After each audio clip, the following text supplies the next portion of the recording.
আসসালামু আলাইকুম দর্শক। লন্ডন থেকে স্বাগত জানাচ্ছি আমি কাজী হেমায়েতুদ্দিন মিশন এবং সমসাময়িক বাংলাদেশের রাজনীতি এবং ভূরাজনীতি নিয়ে আমাদের সঙ্গে আলোচনায় আজকে অতিথি হিসাবে আছেন। মনোজ দাসের প্রীতি ও শুভেচ্ছা নিন। জল। পৃথিবীর ইতিহাসে অনেক যুদ্ধ হয়েছে তেল নিয়ে, জমি নিয়ে, দখল নিয়ে, ধর্ম নিয়ে, কিন্তু 21 শতকে সবচেয়ে ভয়ঙ্কর যুদ্ধ যদি কোনো কিছুকে কেন্দ্র করে হয় তাহলে তার নাম জল। আর সেই জল নিয়েই আজ মুখোমুখি ভারত, পাকিস্তান এবং বাংলাদেশ। একদিকে ভারত বলছে সিন্ধুর জল আর আগের মতো পাকিস্তানের দিকে বয়ে যাবে না, অন্যদিকে পাকিস্তানের সেনা প্রধান আসিম মুনির হুমকি দিচ্ছেন ভারত যদি বাঁধ তৈরি করে আমরা 10টা মিসাইল দিয়ে উড়িয়ে দেব, আর পাকিস্তান যদি ডুবে যায় অর্ধেক পৃথিবীকে সঙ্গে নিয়ে ডুববে। এমন বক্তব্য বিভিন্ন সংবাদ মাধ্যমে প্রকাশিত হয়েছে এবং প্রশ্ন হচ্ছে তাহলে এতটা উত্তেজনা কেন? আর এই ঘটনার সঙ্গে বাংলাদেশের তিস্তার বা কি সম্পর্ক? শুধু তো তিস্তা নয়, সঙ্গে আছে গঙ্গাও, গঙ্গা পদ্মা। সিন্ধুর ইতিহাসটা কি? 1960 সালে বিশ্ব ব্যাংকের মধ্যস্থতায় স্বাক্ষরিত হয় ভারত ও পাকিস্তানের মধ্যে একটি চুক্তি, তার নাম ইন্ডাস ওয়াটার ট্রিটি। এই চুক্তি অনুযায়ী পূব দিকের 3 নদী ভারতের, পশ্চিমের 3 নদী সিন্ধু, ঝিলম ও চেনাব, এই 3টে থাকবে মূলত পাকিস্তানের ব্যবহারের জন্য। প্রায় 65 বছর ধরে এই চুক্তি ভারত পাকিস্তানের সবচেয়ে সফল আন্তর্জাতিক চুক্তি হিসেবে পরিচিত ছিল। বারবার যুদ্ধ হয়েছে, কার্গিল হয়েছে, 26/11 হয়েছে, তবুও এই চুক্তি কিন্তু ভেঙে যায়নি, টিকে ছিল। কিন্তু পহেলগাঁও হামলার পর ভারত এই চুক্তিকে কার্যত স্থগিত রাখার সিদ্ধান্ত নিয়েছে। কেন ভয় পাচ্ছে পাকিস্তান? অনেকে ভাবছেন ভারতকে আগামীকাল থেকে সিন্ধুর জল বন্ধ করে দিতে পারবে।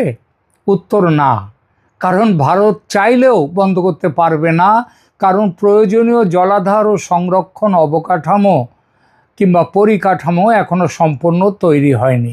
কিন্তু ভারত যদি আগামী কয়েক বছরে বড় জলাধার, ব্যারেজ ও সংরক্ষণ প্রকল্প তৈরি করে তাহলে শুষ্ক মৌসুমে জল ও প্রবাহ নিয়ন্ত্রণের ক্ষমতা ভারতের অনেকটাই বাড়বে, আর এটাই পাকিস্তানের সবচেয়ে বড় উদ্বেগ। এখন কি আছে তাহলে সিন্ধুতে? সেখানে ভারত প্রয়োজনের সময় নিজের যেটা জমিয়ে রাখা জলের যে জলাধার আছে সেখানে জল জমিয়ে রাখছে, অর্থাৎ শুকনো মৌসুমে এখনও সেখানে তারা জল ছাড়ছে না, আর বর্ষার মৌসুমে সেখানটাতে জলটা আরও ব্যাপকভাবে চলে যাবে, পাকিস্তানের ভেতরে বন্যা হবে। এবং সবথেকে বড় কথা হচ্ছে যে পাকিস্তানের কাছে ভারত যে সিদ্ধান্ত নিয়েছে সেই সিদ্ধান্ত হচ্ছে জল কখন কার কি গতি হবে, কখন ছাড়বে, কখন ধরে রাখবে, এই সম্পর্কে আগে যে পাকিস্তানকে যে খবরটা দেয়া হতো, তথ্য দেয়া হতো, সেটা একেবারে বন্ধ করে দিয়েছে। ফলে পাকিস্তান বিপদে পড়েছে। এই প্রেক্ষাপটেই কদিন আগে যুক্তরাষ্ট্রের টাম্পা, সেখানে পাকিস্তানি প্রবাসীদের এক অনুষ্ঠানে আসিম মুনির অত্যন্ত আক্রমণাত্মক ভাষায় বলেন, if we think we are going down will take half the world down with us. অর্থাৎ আমরা যদি মনে করি পাকিস্তানের অস্তিত্ব শেষ হয়ে যাচ্ছে তাহলে আমরা অর্ধেক পৃথিবীকে সঙ্গে নিয়ে ডুবব। এটা থেকে একটা পরিষ্কার যেটা জিনিস বেরিয়ে এলো সেটা হলো এই যে সিন্ধুর যে 3টি নদী যদি পাকিস্তানে, যার জল এতদিন পাকিস্তান পাচ্ছিল ভারতের মধ্যে থেকে যাওয়া নদী, সেই জল আর পাকিস্তানে যা না গেলে পাকিস্তান কিন্তু খুব খারাপ পরিস্থিতিতে চলে যাবে, পাকিস্তানের অস্তিত্ব শেষ হয়ে যাবে। ফলে যে হুমকি আসিম মুনির দিয়েছেন সেটা কার্যত পাকিস্তানের পারমাণবিক সক্ষমতার ইঙ্গিত হিসেবে ব্যাখ্যা করেছেন অনেক বিশেষজ্ঞ। আসিম মুনির আরও বলেছেন, ভারত যদি সিন্ধু নদীর ওপর বড় বাঁধ তৈরি করে তাহলে পাকিস্তান সেই বাঁধ মিসাইল মেরে উড়িয়ে দেবে। ভারত এটাকেও নিউক্লিয়ার সাইবার র্যাটলিং বা পারমাণবিক হুমকি বলে এটা সমালোচনা করেছে। এবার আসি বাংলাদেশের প্রসঙ্গে। এখানেই শুরু হয় সবচেয়ে আকর্ষণীয় প্রশ্ন। বাংলাদেশ বহু বছর ধরে তিস্তার জলের দাবি জানিয়ে আসছে। ভারত বলছে এই নদীর উজানে পশ্চিমবঙ্গ রয়েছে, সেখানে কৃষি ও মানুষেরও প্রয়োজনও গুরুত্বপূর্ণ, সেটা পশ্চিমবঙ্গ দেখবে, ভারতকেও সেটা দেখতেই হচ্ছে।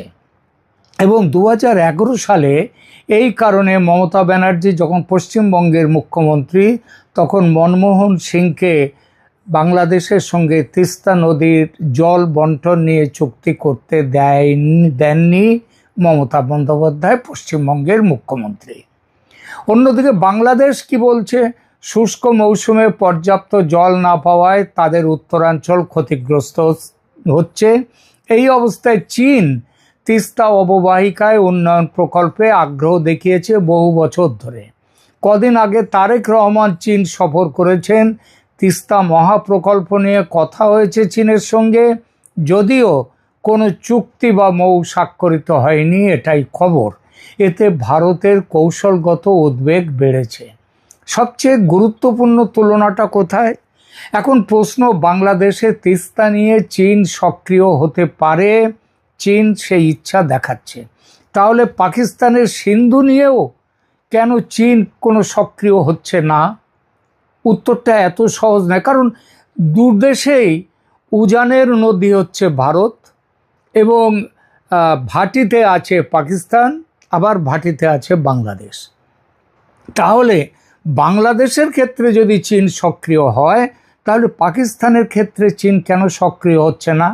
এর উত্তর হচ্ছে, কারণ বাংলাদেশে চীন অবকাঠামো ও পরিকাঠামো বিনিয়োগের মাধ্যমে তার প্রভাব বাড়াতে চায়।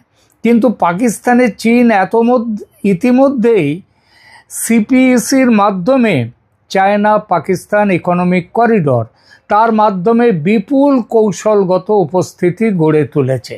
অর্থাৎ সেখানে নতুন করে প্রবেশ করার দরকার চীনের নেই, বাংলাদেশে যেটা আছে। বাংলাদেশে চীনের প্রতিদ্বন্দ্বিতা ভারতীয় বিনিয়োগের সঙ্গে, কিন্তু পাকিস্তানের পরিকাঠামো উন্নতিতে ভারতের উপস্থিতি নেই। চীনের একচ্ছত্র রাজত্ব সেখানে। যদি পাকিস্তান চাইতো তিস্তা মহাপ্রকল্পের মতো পাকিস্তানেও সিন্ধু মহাপ্রকল্প তৈরি করতে, তাহলে কি চীন এগিয়ে আসতো? মনে হয় না। কারণ চীন বোঝে অসুবিধাটা কোথায়। সিন্ধুর উজান ভারতে, ভাটিতে বাঁধ তৈরি করে লাভ হবে না পাকিস্তানের। এই জন্যেই সিন্ধুতে চীনকে দিয়ে পাকিস্তান কোনো প্রকল্প তৈরি করতে যায়নি। একই সমস্যা কিন্তু তিস্তার ক্ষেত্রেও। আর হয়তো এটা বুঝেই তিস্তা প্রকল্প নিয়ে এবার কোনো মৌ হয়নি বাংলাদেশ ও চীনের মধ্যে। আর দ্বিতীয় আরেকটা বিষয় আছে, সিন্ধু হচ্ছে আন্তর্জাতিক চুক্তির অধীনে অত্যন্ত স্পর্শকাতর একটি নদী। 5টি নদী, তার মধ্যে 3টি পাকিস্তানের জন্য ভারত বরাদ্দ করে রেখেছিল। ভারত পাকিস্তানের সরাসরি বিরোধের মধ্যে প্রকাশ্যে এমন প্রকল্পে জড়ানো চীনের জন্য হয়তো কূটনৈতিকভাবে সংবেদনশীল হতে পারে। তিস্তা নিয়ে ভারত বাংলাদেশ কোনো চুক্তি নেই, ফলে বাধা নেই চীনের কাছে। তবে বাস্তব অসুবিধাটা সেটা দেখেছে চীন, আর এটা দেখেছে বলেই এবার মৌ স্বাক্ষরের জন্য যে চীন এতদিন এত ব্যগ্র ছিল, এবার সেই ব্যগ্রতা আর চীনের মধ্যে নেই। তিস্তা বনাম সিন্ধু এর একটা বড় পার্থক্য কি? তিস্তা নিয়ে বিরোধ ভারত ও বাংলাদেশের মধ্যে। দুই দেশের কূটনৈতিক সম্পর্ক এখন একেবারে বন্ধ না হলেও আদৌ মধুর নয়। কিন্তু সিন্ধুর ক্ষেত্রে ভারত ও পাকিস্তানের সম্পর্ক বিষাক্ত। কয়েকবার যুদ্ধ হয়েছে দুই দেশের মধ্যে, দুই দেশই পারমাণবিক শক্তিধর। সাম্প্রতিক বছরগুলোতে সম্পর্ক আরও অবনতি হয়েছে। তাই সিন্ধু কেবল জল নয়, জাতীয় নিরাপত্তার প্রশ্ন। এই পরিপ্রেক্ষিতে ভারতের বর্তমান কৌশল দেখে মনে হচ্ছে ভারত বাংলাদেশের সাথে সরাসরি যুদ্ধে যাবে না, সরাসরি যুদ্ধ করবেও না। ভারত বাংলাদেশে করবে কখন?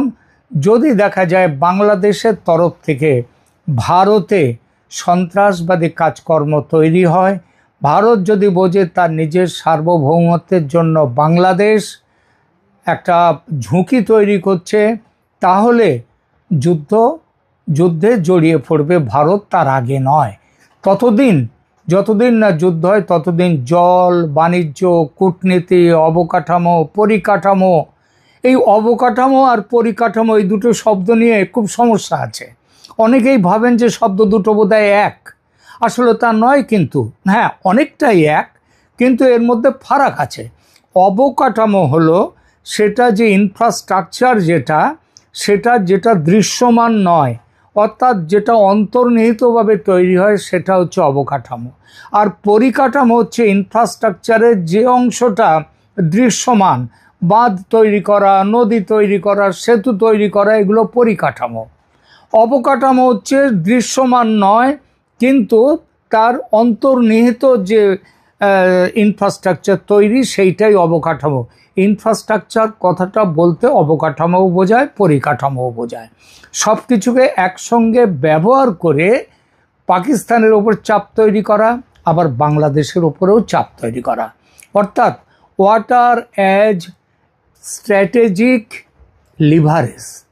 এই একইভাবে পাকিস্তান ও বাংলাদেশ দুটো দেশকেই ডিল করছে ভারত। শেষ কথা তাহলে কি? দক্ষিণ এশিয়ার ভবিষ্যৎ হয়তো আর শুধু সীমান্ত দিয়ে নির্ধারিত হবে না, নির্ধারিত হবে নদী দিয়ে। তিস্তা, সিন্ধু, ব্রহ্মপুত্র, গঙ্গা, যে দেশ উজানে তার হাতে থাকে ভাটির দেশের ভবিষ্যতের একটা বড় অংশ। কিন্তু জলকে যদি অস্ত্র বানানো হয়, তার মূল্য শুধু একটি দেশ নয়, পুরো অঞ্চলকেই দিতে হবে। সুতরাং আজকের সবচেয়ে বড় প্রশ্ন, দক্ষিণ এশিয়া কি জল ভাগাভাগির নতুন সমাধান খুঁজবে, নাকি আগামী দিনের সংঘাতের নাম হবে জল যুদ্ধ? বাংলাদেশের ক্ষেত্রে, পাকিস্তানের ক্ষেত্রে জানেনই সব, সেখানে সিন্ধু নদী, সিন্ধুর সাথে 3টি নদী নিয়ে জলযুদ্ধ শুরু হয়েছে। সেটা শুরু হয়ে গেছে পাকিস্তানের সাথে যুদ্ধ, জল যুদ্ধ, সীমান্ত যুদ্ধ সর্বাঙ্গীন যুদ্ধে পরিণত হয়েছে, সেখানে যুদ্ধ শুরু। আর বাংলাদেশের ক্ষেত্রে কিন্তু বারুদের স্তূপ জমছে, বারুদ জমছে। গঙ্গা চুক্তি এবছরই শেষ হচ্ছে, তিস্তা চুক্তি হলো না, এবং চীন মহাপ্রকল্প তৈরি করতে, করতে গিয়েও পিছিয়ে এসছে। ইতিমধ্যে পশ্চিমবঙ্গের বিজেপি সরকার, নতুন সরকার, তারা ঘোষণা করেছে 11,000 কোটি টাকা খরচ করে, নতুন করে নয়, যে তিস্তা প্রকল্প অলরেডি আছে ভারতের, গজলডোবায় ভারতের বড় বাঁধ আছে, জলবিদ্যুৎ কেন্দ্র আছে, কিন্তু ভারত এখন আবার ঠিক করেছে ওই বাঁধ প্রকল্প আরও বড় করা হবে, 2টো খাল খুঁড়ে নেওয়া হবে, এবং খাল খননের দ্বারা পুরো উত্তরবঙ্গে সেচের ব্যবস্থা করবে। এই জন্যে 11,000 কোটি টাকা বরাদ্দ করেছে, এবং এই টাকা, যা খবর, সেটা হচ্ছে ভারত সরকার থেকে আসবে। সুতরাং বারুদ কিন্তু বাংলাদেশে জমতে শুরু করেছে। বিস্ফোরণ হবে কিনা ভবিষ্যৎ বলবে। এর আগে আমি আমার বেশ কয়েকটি এপিসোডে আমি বলেছি, এই সমস্যা থেকে বাঁচার জন্যে ভারত এবং বাংলাদেশের মধ্যে আলোচনা চাই, সম্পর্কের উন্নতি চাই। সম্পর্ক যেভাবে চলছে, যে পথে চলছে, তাতে কিন্তু জলযুদ্ধ এবং জলযুদ্ধ থেকে অন্যান্য যুদ্ধ ঘটে যেতে পারে। প্রিয় দর্শক, আপনার কি মতামত কমেন্ট করে জানান। এখানে লাইক দিন, শেয়ার করুন, এবং অবশ্যই চ্যানেলকে সাবস্ক্রাইব করে পাশে থাকুন। ধন্যবাদ।